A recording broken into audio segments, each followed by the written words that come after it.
Welcome to Bold Voices, a production of the Community Foundation of Broward, where we explore Broward's biggest issues, get to know some of the people and organizations creating a bold impact in our community, and take a deeper dive into the world of local philanthropy with the experts at the Community Foundation of Broward.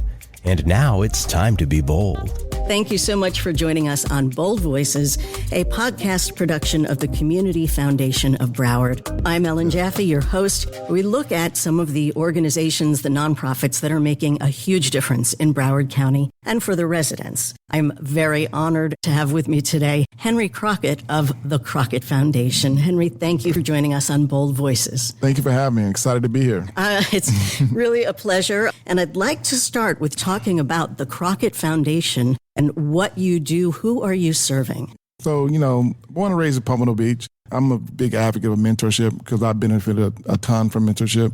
And so when I retired from the NFL and I came back home, I knew I wanted to start my foundation. I knew I wanted to come back and give back to the community that gave so much to me. And I wanted to do it in a different way. I didn't want to just focus so much on math and reading and babysitting out of school. I wanted to give the kids the opportunity to live outside their community. Because I believe if a kid can live outside the community, the 25-mile radius, I think it exposes the kids. And once you see other things, I think it broadens your horizons. And, it lets you know what's available to you. And then now you have to put the work in to make sure that you can get what you want out of life. That's what we do. I'm taken by that number 25 miles. Mm-hmm. Is that something that you researched? What is the radius within which people kind of stay where they are? Correct. Okay. And I agree. I believe everyone in America needs to get out of America for a little bit and understand there's a whole world. And people, I believe, for the most part, want the same things. They want security. They want love. They want family. And they don't want to worry about their bills being paid. So how are you bringing that to the children? First thing we do is, we try to expose the kids to different careers. There's a survey that shows that, especially in Broward County, certain area codes, the kids only are introduced to certain careers. And so my goal is to introduce them to as many careers as possible, but I want people that look like them to come back and expose the kids to that. So I really work hard at trying to get people in different careers that look like the kids in those neighborhoods to come back and speak to the kids and tell their story. Because a lot of times we think when we give back, we have to write a check. And I always say the kids don't get the opportunity. They never see the money. But what they do see, if you come back and, even though at the nonprofit we need money. But, and we'll get to the money part. I prefer to have you come out, speak to the kids and give back in that way because that's what they're going to remember. They're going to remember that interaction because that's what I remember. I remember Dr. Cannell coming to me, spending time with me, getting me prepared for the SAT, taking me to Houston's restaurant, getting me to learn about different other restaurants and the arts and all these different things. And I want to come back and give them that same opportunity that was given to me. Do you remember what was going through your mind at that point in your life when you were, going to the theater or going to a restaurant that you hadn't been to before? It was a tug of war because I remember as I was going through it and I was being exposed to it, I was like, wow, this is so cool, right? Then I go back to my neighborhood, to my friends and try to tell them about the experience that I was having. And they were like, man, that's so corny. What are you talking about? And at that moment, that's when I realized that there was a separation starting to happen and that they would never have the opportunities that I had because they wasn't exposed the way I was. And so it was important for me to come back and just share that same story with these kids. But to do it in a sense because I knew it was going to be resistance because my friends resisted it. So how do I package it in a way that they would accept it? And so you got to always meet the kids where they're at. But ultimately, the goal is I make them understand, it's important for you to be uncomfortable. And I always talk to the kids about being uncomfortable. I want you to choose one thing that you would never do. And most of the time when they do it, they end up loving it. Can you give me an example of something that a kid did that would not have done if you hadn't suggested it and what their response was? Golf is the number one thing. These kids, you go to the inner city, these kids hate golf. I thought Tiger Woods changed all that. Yeah, right? Exactly. These kids hate golf. And when they get out and start playing golf, they realize some of them are actually naturals, but they also realize it's fun. It makes them think. And it's challenging to them because they think they're so athletic that they can just come out and do it. And they realize, I really have to work at this to be good. Yes. So now you're tapping into the competitiveness. They were competitive, so you're tapping into that part. Once they realize they're not good at it, and that's when the mentorship comes in. Now you can start mentoring. You can start talking to them about life and other things because they're more open and subjected to it, right?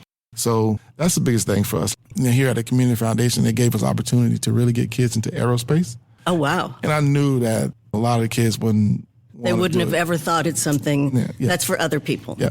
So if you take them to the Kennedy Space Center, they look at it as a field trip. I get an opportunity to stay in a hotel. We're going away and all these cool things. But once you get there, you grab them. Right. Now you understand that's a STEM added into this. And now they start to learn about it. And now you start to dig a little deeper. You get them to start, doing more research. And then you find out, that the kids love it. So we've been doing that trip with the Community Foundation for 8 years. Wow. And the kids absolutely love it. Last year we went to West Point Naval Academy. So we do all different type of things. They get a chance to see the different parts of the country. And it's important for us, the kids, to get these kids out because a lot of times the first time for them being on an airplane, the first time them staying in a hotel, leaving home. So it's a lot of firsts that's going on. But what happens is the kids start to they're very exploratory, right? So they ask a lot of questions. And every time they go to a different city, they want to go to college there. Right? Okay. Because it's their first time going away. But every year, I'm going to go to school here. Like last year was going to school in D.C. Right. Now you're going to school in New York. But the cool thing about it is you start to see the wheels start to turn. You start to see the questions. You start to see and understand there's so much out there more than just Broward County, right? Uh-huh. So how do we expose them? But at the same time, we want to keep our talent home. We want to send them away, but we always want to come back and give back. And then have them become mentors for the next group of children. We call it a give-get, because I believe you get so much, it's important that you give back. 100%. And I'm a true advocate of it because I've benefited from that. Well, you are a living proof of how it works and living proof of the benefits of giving back. Mm-hmm. How many children do you work with on, say, an annual basis? So we average around 341 kids per day. That's huge. It's a huge number, right? Oh, my goodness. And it's constantly growing, right? And our board, we're always talking about how do we manage our growth. And we could be bigger than we are right now, but we slowly, try to maintain it because we want to make sure that whatever we're doing, we're really doing it with fidelity. It's not so important how big we grow, but the impact that we're making. Right. And so I still want to have that hands-on feel, but I do understand that, a lot of other communities need what we're offering. So we've been very strategic about our growth, and we're excited about where we are, and we're excited about the opportunity that's coming ahead of us. But because I believe what we do, all kids need. Yeah. It's not a one-size-fit-all. We meet the kids where they're at. And I always say, you're all the same, but we have to treat you differently. But what makes me so sad is when you mentioned that there are zip codes where they're just not offered certain things. Correct. And we talk so much about equity and equality, but we have to live it. Yeah, we have to start finding ways to level the playing field, right? Yeah. And the Crocket Foundation, I always say we have to walk in with giving these kids a skill. We work with middle school youth, and a lot of times they say they're too young. And I say they're never too young to learn the skill. And once we give these kids the skills, now we got to start teaching them habits. You can have all the skill in the world, but you don't have good habits. They go to waste. You got to get up at a certain time. You got to have, I always tell my kids, you got to have more brain than emotions, right? Like getting up because your emotions are going to tell you to stay in bed. Right. Your brain will tell you to get up. So I always tell you, every bad decision I've ever made in life was more emotion than brain in it, right? So I try to get my kids to tap into that. So it's important that we make good decisions. How we make decisions. Take advantage of the resources that you have around you. How do the kids find the Crocket Foundation, or how do you find them and make choices of the thousands of kids in South Florida to become part of your mentorship program? So what we do right now, we look at all Title I schools. If you're a Title I school, we try to get into those schools. Over time, we have principals that say, you know what, we want that. We want the Crocket Foundation at our school. That's our main thing. We go to the schools right now. Our big bodacious goal is to one day have our own facility for kids to come. We already have one innovation lab that we built. And right now we currently have our second innovation lab that's being built in Pompano Beach. Fabulous. And it's an opportunity for kids to come and to a safe space and be as innovative and creative as possible. I think that's important. That's where the world is going. So we want every kid to learn how to code. We want every kid to learn how to build. They're into these video games. Instead of being a consumer, we want them to be a creator. I love it. What I mean? Yeah. So we're trying to teach these kids how to be entrepreneurs. We're trying to, teach them how to build their own business plans and just be prepared for the future. And we never know what these kids are going to be, but it's our job to put in front of them as many, different careers as possible, and let's see what sticks. How do you find the mentors who come to work with you, and do you always need more mentors? Always need more mentors. We never enough mentors because there's so many kids, and it's not like a one-size-fits-all.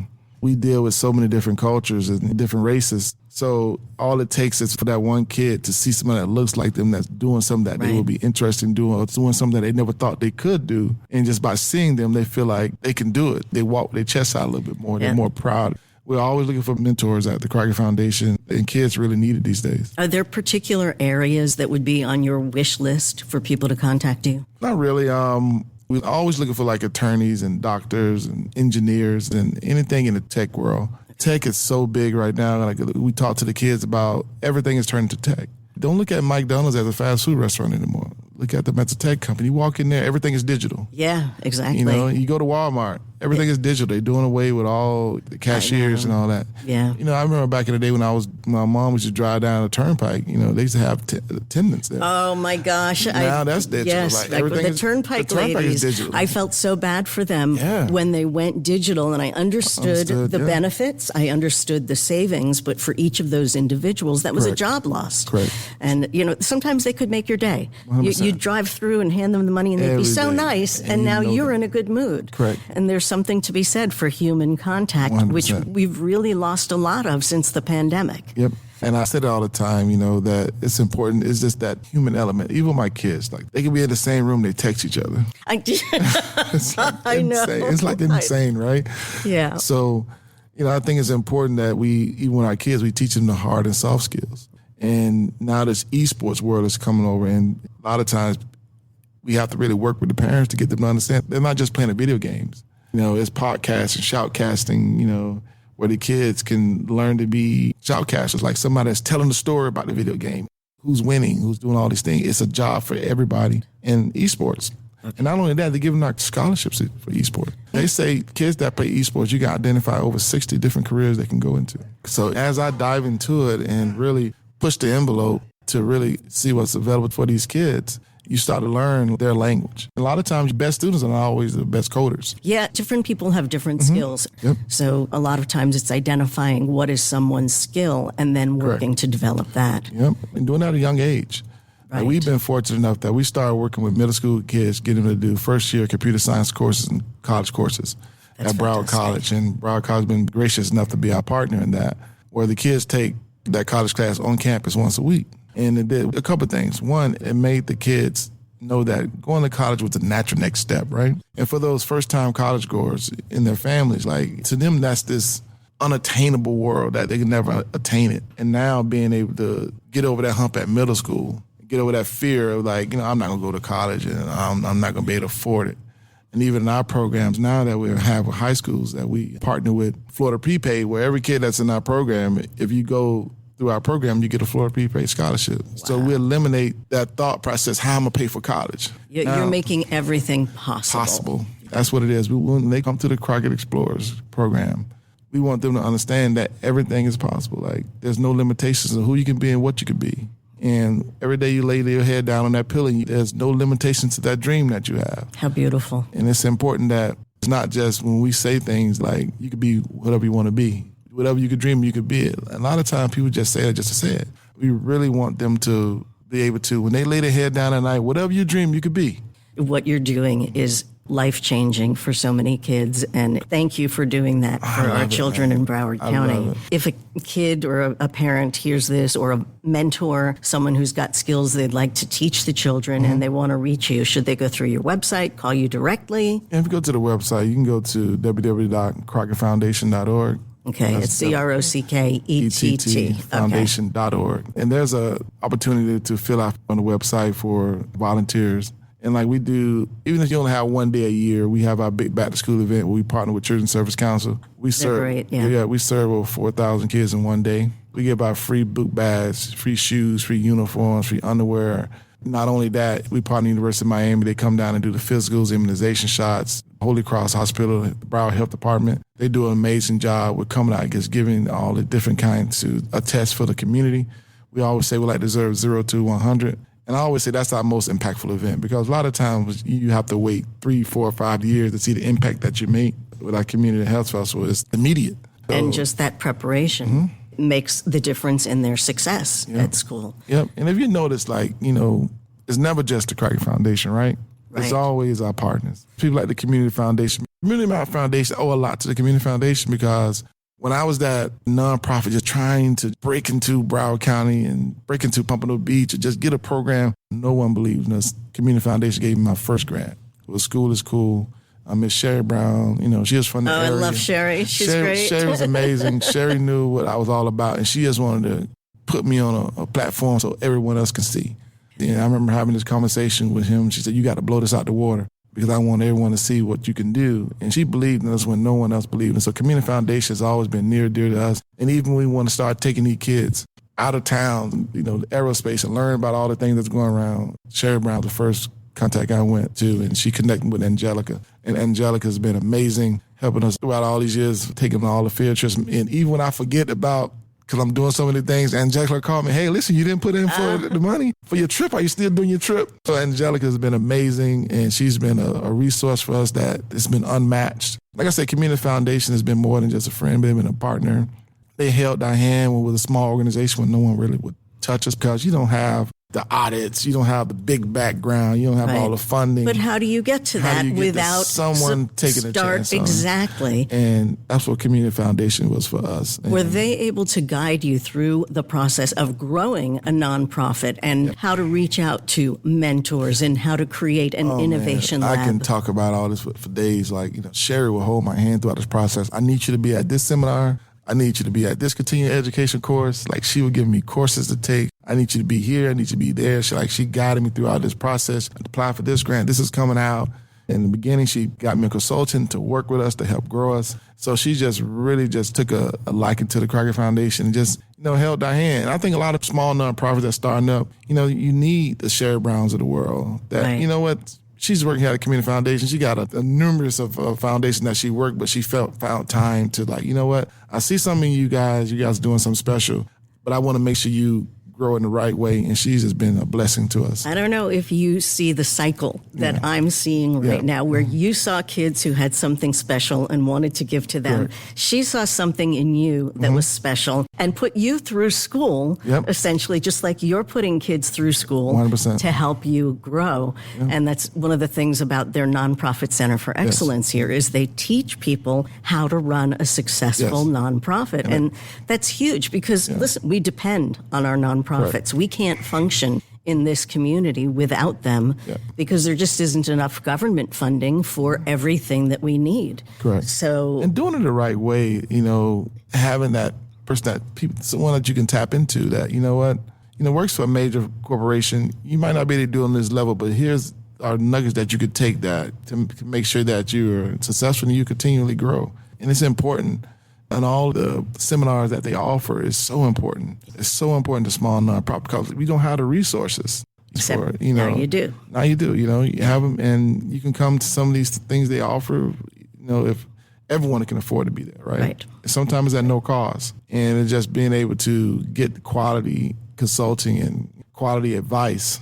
From individuals that people pay a lot of money to get to, right?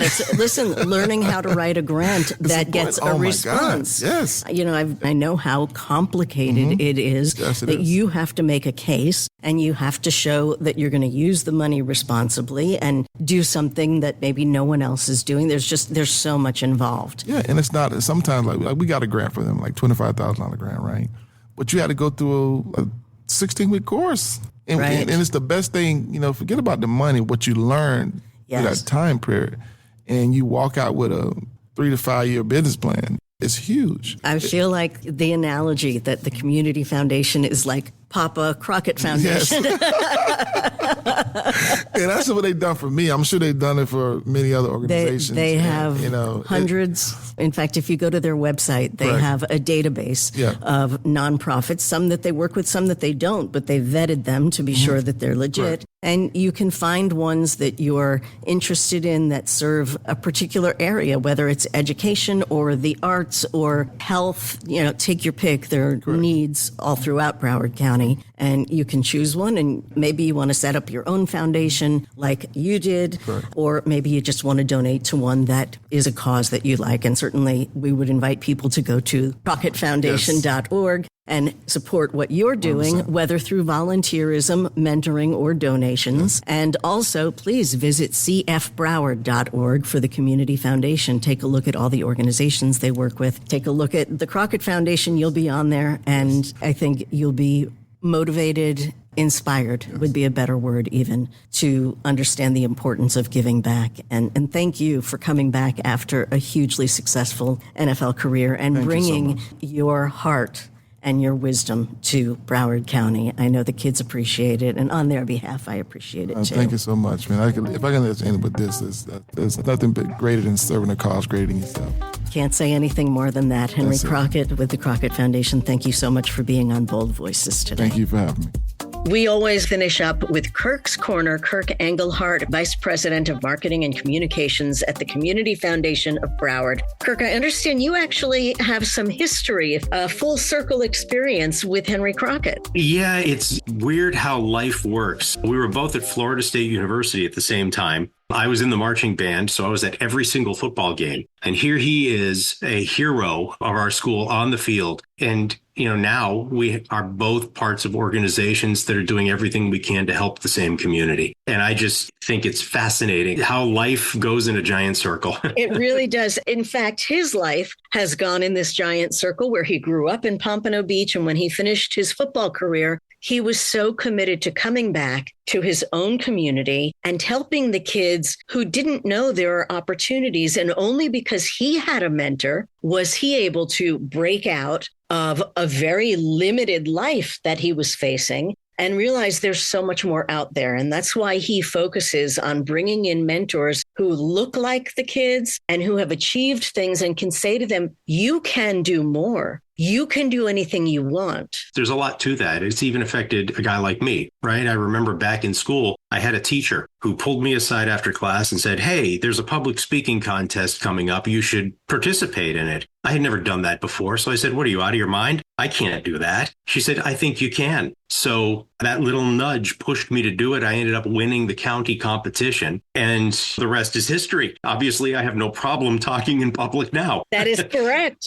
but it was that mentor and that teacher who saw something in me that I didn't see in myself. And that's what I see Henri doing through his program. That's why the Community Foundation, why we support education and youth enrichment, because it opens children's eyes to the new possibilities that are out there and the things that they just might not encounter in their day-to-day life. There's great things that they can achieve if they just know that it's achievable. Talk about another full circle when he talks about Sherry at the Community Foundation of Broward, who led him by the hand. Because here's a guy, huge success, but he didn't know how to run a nonprofit. Sherry took him by the hand. She had him take classes. And to hear him talk about her with such glowing terms, it's really a reflection of everything at the Community Foundation. You talked about another full circle moment. We have nonprofits that are starting to write that same story right now by participating in classes and training through our Broward Center for Nonprofit Excellence that's part of the Community Foundation. We offer all sorts of training, programs that